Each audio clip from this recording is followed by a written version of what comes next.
Hey everyone, welcome to a quick shot of romance. I am Becky. And I am Leah. On this episode of A Quick Shot of Romance, we are reviewing Promise Me Always by A.L. Jackson. This is book 4 in the Redemption Hills series. Yes. Now, have you read every book in this series? I did not read book 3. I read book 1, book 2, and book 4. Okay. And I have read these. I've read these all over the place. I have book 3, but I didn't read it. So I was doing a service to the podcast by skipping book 3. Okay. Actually, that's not true. I didn't have time to read it. So I read book 2 first, then I went back and read book 1, and then I read book 3, but I kind of skimmed it, DNF'd it, because it was... I didn't love it. It was second chance. Mm-hmm. Friends to lovers. I'll go back and reread it because I am curious about it. We all know how I feel about that. Yeah, I know. So give us the book stats of this book. Okay, so Promise Me Always was released January 30th, 2023. So it is a brand spanking new book. The tropes are close proximity, age gap. He is a bearded hero. It's second chance at love, small town, fake engagement, redemption romance, friend group, pining for her. And there's a little pining for him too. And a single dad. This is book 4 in the Redemption Hill series. This is a series of standalones, interconnected standalones. I'm like, and they're interconnected in the sense where like there's characters in the books, but the stories are completely separate. If you started at book 4, you would be 100% okay. Absolutely. Put out percentage. So we haven't talked in a while about what is put out percentage or what is pop. So Leah, this book pops at 40%, but what is pop? But does it actually pop at 40%, or is this one of those earlier scenes where they're doing there's touching? Does it actually? There's lots. But it doesn't actually pop at 40%. It doesn't pop to like 63%, but the chemistry in this book is like it is. It's fire. very good. But that's why I was questioning, because I was like, I didn't think they actually had sex until later in the book. Okay, so the put out percentage is the percentage in the book where there's on page action. Now, typically we count the on page action when there is P in the V, or P and P, or P and P, or and V and V. But when there's two connected genitals. Yes, but he does things. He does things. Oh, he does things, and he does them well. He's a naughty bug. Well, he's a naughty boy, but then he freaks out. He does freak out. So the audio narrators, I listened to the audiobook. Thank you to author A.L. Jackson for gifting us copies of this audiobook because, wow. Yes, we'll get to that whole audio thing in a minute, but it is auditored. It is narrated by Crais and Samantha Brentmoore. Now, I have never listened to either one of these narrators. Have you? No, I don't think so. Okay, so let me tell you, if you have ever listened to the podcast, I am a new to audiobook person. I have a hard time with them. I read really fast, and so I've always kind of had a hang up with them. It's more in the sense where I can read a book faster. So I discovered my love of audiobooks, but I was only listening to books that I've previously read because I don't have to pay attention to them. And I already know what's going on. So this book, I started on the audio and I loved it. And I tried to read it with my eyeballs halfway through, and I couldn't do it because I was so immersed in the audio. Because there is something about A.L. Jackson's writing that works perfectly for the audiobook, and the cadence of the story and the way that these two narrators did the story. I was in it. I was it was like a movie in my head. And I have a fairly vivid imagination, but I don't always since I read so fast, sometimes I don't get super immersed into the story if I'm eyeballing it. But the way that these two narrators did the story was perfect. And I loved Samantha Brentmoore and the way that she does the alternative characters in her chapters. So it was exceptional of an audiobook. It was like a poetry and the movement of the words It Yeah. was like almost lyrical in the Well, way, and Amy writes in a very lyrical way. yeah. But like when you bring that to your ears, it works so well.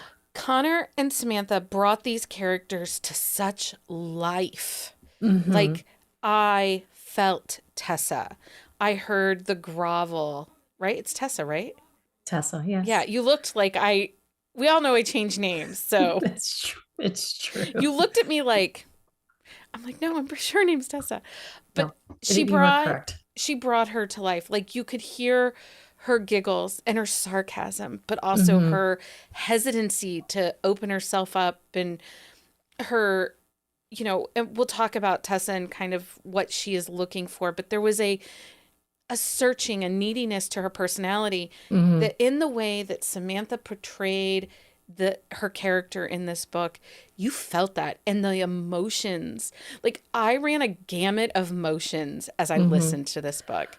Well, and it's like Tessa, like when you meet her, even if you're just meeting her for the first time, like she comes across as this really confident, like person who has her shit together. But she is falling apart in so many ways. She is one of those souls that has not found her person. Hmm. She's alone in the world. She has a brother who is in a vegetative state. Hmm. Her parents died, and he took care of her after they died. Yeah. And she has friends, but she doesn't have that one person to hold her hand through all the moments, the good, the Yeah. bad, and the ugly. Her friends are there, but she doesn't have that person to lean on. No. And that's the thing. Like, she has this wonderful friendship with Eden, who is the heroine from book one, who she tells, like, she knows her secrets, but there's still little elements of her life that she doesn't share because there's this almost this I think she's afraid. need, there's almost this need to keep it to I herself. think she's afraid if she shares it, it could then be taken away. Yeah. Like if she holds on to it and keeps it for solely herself, then she doesn't have to deal with the loss if someone else tries to take it away. Because for Tessa's whole life, it has been nothing but loss. Hmm. And she has this heart and this passion for the people in her life and the world around her. And she's a teacher, she's an educator, and she just wants to do good and be good. Yeah. And she wants to be loved, and she doesn't have that right now. Well, I mean, she has love in her life, but she wants that existential love that is like you can't exist without it. Like that other person cannot exist without you as part of their life. And that's the kind of love that she wants because she has good love from her friends, but she doesn't have that extra element to it. So let's talk about Milo because as much as Tessa is heart and passion, Milo is a wall. Like he has big He feels, but he hides them. he has big fields, but he has hurt. And He is the he hero you didn't know your heart needed, though. he is, but the thing is, like, he takes that hurt and he almost uses it as a weapon of himself. Like he I don't like You he just don't is realize how much heartache he is walking around with oh he because he uses that heartache almost as a shield to prevent yes, himself that's from what I'm trying. connecting to the Uh-huh. people in the world around him. So Yeah. he is a bouncer in the bar that is owned by the hero in book one, Trent. Trent. And Milo has a past as a cage fighter, an underground cage fighter. And, but his life hasn't always been good. And No, and you learn about his past, like his dad was abusive and like he and his mom got out of that situation after things happened and you you hear like you learn about that. And so like he's had a tough life and he kind of and he had like he feels like he has a lot of anger issues and a lot of emotional distress and he only can get it out in one way. And as you go through the book, you realize like he doesn't. It's just he's never been taught to channel it in a different way Yeah.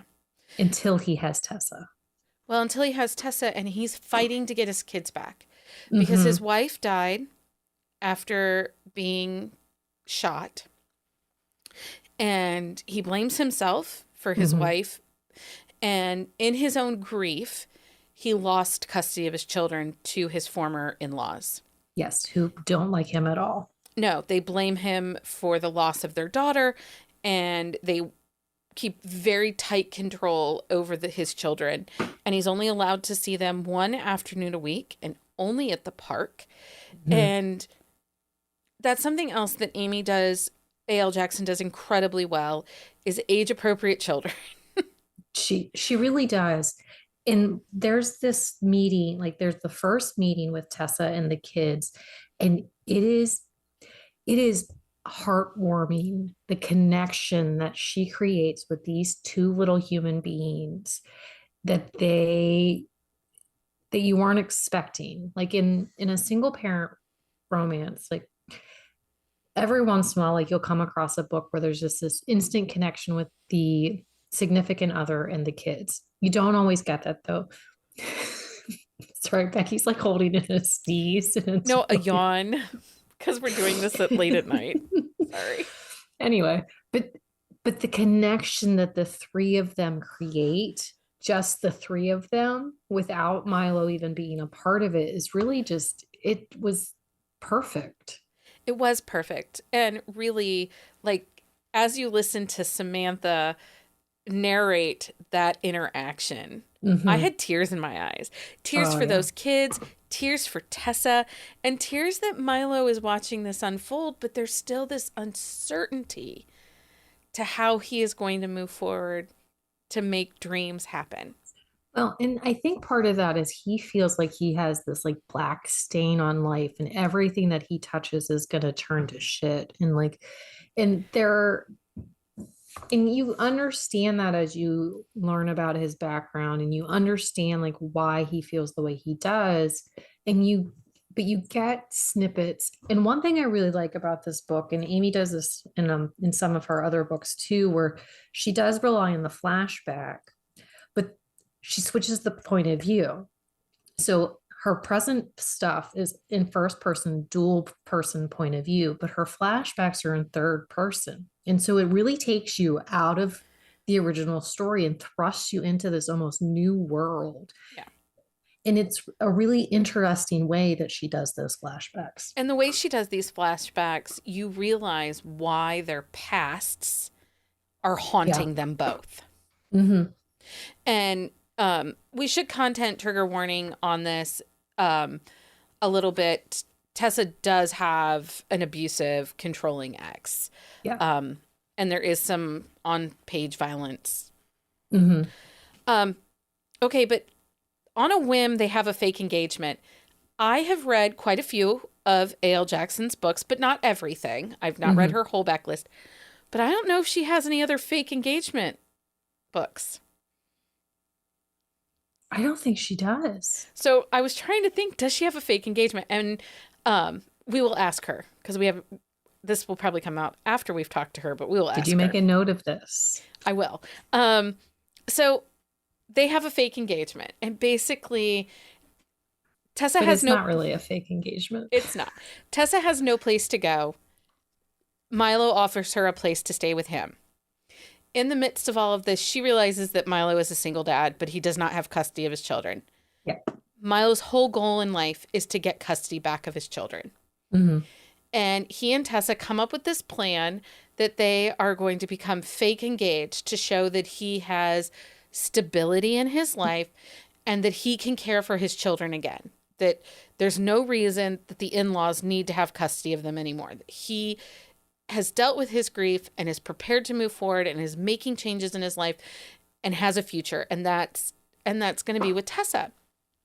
And so that's this whole whim of a fake engagement. But seriously, like his mom is in this book, and he, there's of course going to be a dark moment because Amy has to rip our hearts out before she can make us better. Well, and in the way that she does it, in all of her books, this is something that she does. There's always some sort of connection in their past. There's a connection of some sort to the hero and the heroine to the past. And you never know what it's going to be or how it's going to be. And this one took me by surprise. I was not expecting this one. Same, and we are not going to spoil it. No, But then after it happens, you realize she left us clues, damn it. she did. She really did. Anyway, I the fake engagement was so well done because they were never really fake engaged, and his mother is even like, "What? No, you That's the weren't." thing. And I mean, I'll spoil a little bit. Like in the dark moment, she's like, there was like, he tells her that it was fake and she's like, there was nothing fake about any of that. Like, you're a Nothing. dumbass. So there's some cute interaction from past characters, and I just have to give a little shout out to Salem. Is one of my most favorite Uh-huh. of A.L. Jackson's heroines, and her little girl, Junie B. Yeah, she's adorable. She's in this book, and she's so sassy, and she's so bossy.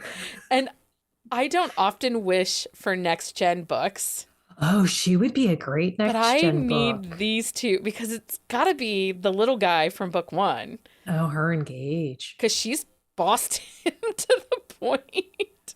That would be a really good one. Or Anyway, even if like I just would like her book and he could have a book too. They don't have to be together. no, but Junie B is like sassy, Okay. and Amy, Salem, if you're listening. right? Salem and her, Judd is her hero. Uh-huh. They are going to have their hands full with her. Yeah, definitely. So much. Um, let's talk about the chemistry of this book because I think that the audiobook itself really helped intensify I think the so. And chemistry. I think part of that though is Connor and Samantha's voices blend so well in the narrative of this story. Every once in a while, like again, I'm new to audio, but every once in a while, like I'll come across a book where it's I really like the male narrator, but I feel like the female narrator, the voice doesn't flow well, or the cadence of the two voices don't match. But the two of these narrations, they seamlessly work together and it creates a whole new element of the chemistry, not just with A.L. Jackson's writing. Yeah. Um, the thing, A.L. Jackson, when she writes a book, always has a repeat of a mantra Yeah. in her books. This one, she had a couple. Mad love, though. Mad love, Mad, mad love. mad love. Mm-hmm. And that is this book. This Mm-hmm. is love, madness within love. Love creates madness. It was perfect. It was the Mm-hmm. perfect mantra for this book. Again, that's another question we probably need to ask her. Like, does she give the mantra after she writes the book or does it come organically? Yeah, that is actually a really good question because, like, with Judd and Salem, it was the black magic. Yeah, Like, black magic and this is mad love. mm-hmm. Anyway, also I love a girl gang I and love a this girl gang, this and series has a great the girl four of gang. them definitely have a group. Yeah, When they and go to the club and they get like escorted to their specific table and told, please do not get in trouble. well, and the fact too that's like they're they're at this club that like because Trent owns the club and like they show up at this club and it's like everyone knows like not to go like touch them because Trent is uber possessive. We're possessive. Anyway, so the girl gang is Tessa, Eden, Salem, and Aster. Yeah, And anyway, this book is phenomenal. it is so good. It's such a great An read. audiobook is a must. Yes, It's a must. 1000% a must. Um, anyway, hey Leah, thanks for joining me for this quick shot of romance. Of course. Until next time, everyone. Happy reading, everybody. Find us on Instagram at buzzingaboutromance or on Twitter at buzzingromance. If you like the podcast, please leave a review. If you'd like to support us directly, join the Bookcase and Coffee Patreon and receive exclusive content only available to Patreon members. Check out bookcaseandcoffee.com for our on-the-shelf show notes.